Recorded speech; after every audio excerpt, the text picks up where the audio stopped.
Regular রান্নাটাকে যদি আমরা ভিন্ন আঙ্গিকে উপস্থাপন করি, ভিন্ন মশলায় তৈরি করে খেতে দিই, তাহলে কিন্তু টেস্টেরও যেমন পরিবর্তন হয়, স্বাদেরও ভিন্নতা আসে। এতে করে কিন্তু সবারই ভালো লাগে। তেমনই একটি রেসিপি মুরগির মাংস আজকে ভিন্ন মশলায় শেয়ার করতে যাচ্ছি। আমার তো বেশ ভালো লেগেছে, তাই ভাবলাম বন্ধুদের সাথেও শেয়ার করা যাক। তো রেসিপিটি ভালো লাগলে অবশ্যই চ্যানেলটির পাশে থেকে যাওয়ার অনুরোধ রইল।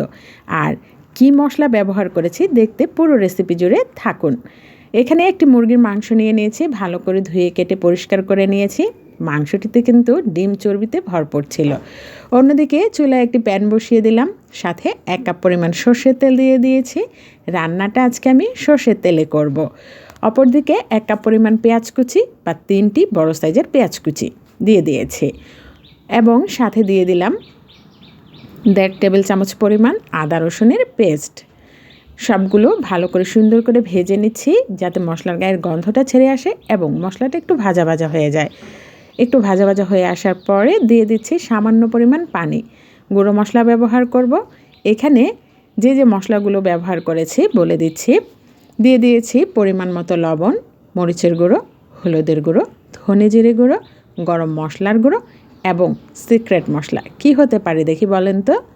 হ্যাঁ বন্ধুরা, আজকে এখানে যে সিক্রেট মশলাটা ব্যবহার করেছি তা হচ্ছে 5 ফোড়ন গুঁড়ো। আজকের রান্নাটা করতে যাচ্ছি 5 ফোড়ন গুঁড়ো দিয়ে। বেশ একটা ইউনিক রেসিপি। আপনারা কখনো ট্রাই করেছেন কি না আমি জানি না, তবে আমি ট্রাই করার পরে বিশ্বাস করবেন না, এত ভালো লেগেছে কি বলবো। তো এখন ডিমগুলোকে সরিয়ে রাখলাম, এগুলো একদম লাস্টে ব্যবহার করব, অর্থাৎ লাস্টে দিয়ে দিব, যেহেতু ডিম রান্না হতে বেশিক্ষণ লাগে না। আর এখন যদি দিই মাংস কষানোর সাথে সাথে ডিমগুলো ভেঙে যাবে।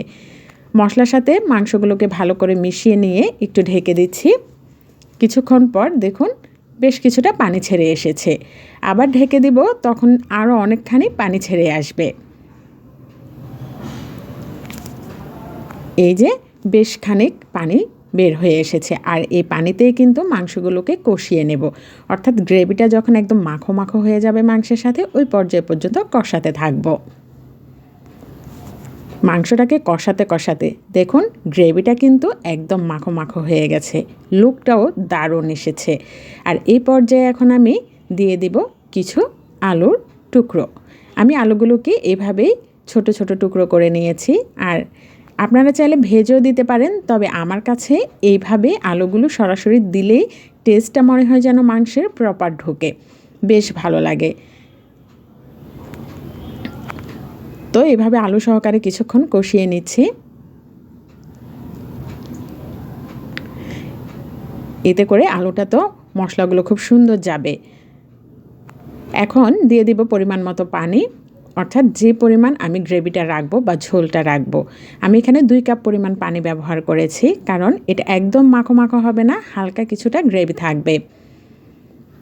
তো মাংসটা রান্না হতে থাক। বেশ কিছুক্ষণ রান্না হওয়ার পর এখন আমি ডিমগুলো অ্যাড করে দিচ্ছি। রান্না প্রায় শেষের পথে। তো এই পর্যায়ে ডিমটা কিছুটা হয়ে আসার পরে আরও কিছু আমি 5 ফোড়ন এবং চিলি ফ্লেক্স অ্যাড করে দিলাম। আবার এভাবে নেড়েচেড়ে এখন ঢাকা দিয়ে রাখবো। অপর দিকে আমি এখন একটি বাগার তৈরি করে নিচ্ছি। দিয়ে দিলাম সর্ষের তেল, সাথে একটি পেঁয়াজ কুচি। পেঁয়াজটা সফট হয়ে আসার পরে দিয়ে দিব এখন 1 চামচ পরিমাণ মরিচের গুঁড়ো। এই মরিচের গুঁড়োটা দেওয়ার কারণে রান্নার কালারটা আসবে দুর্দান্ত, আর খেতে তো বেশ ভালো লাগবে। দেখতে থাকুন। তো বাগারটা দিয়ে দিয়েছি, আবার একটু নেড়েচেড়ে সব জায়গাতে যাতে মিলিয়ে দিচ্ছি, যাতে সুন্দর একটা কালার আসে এবং ফ্লেভারটাও যায়।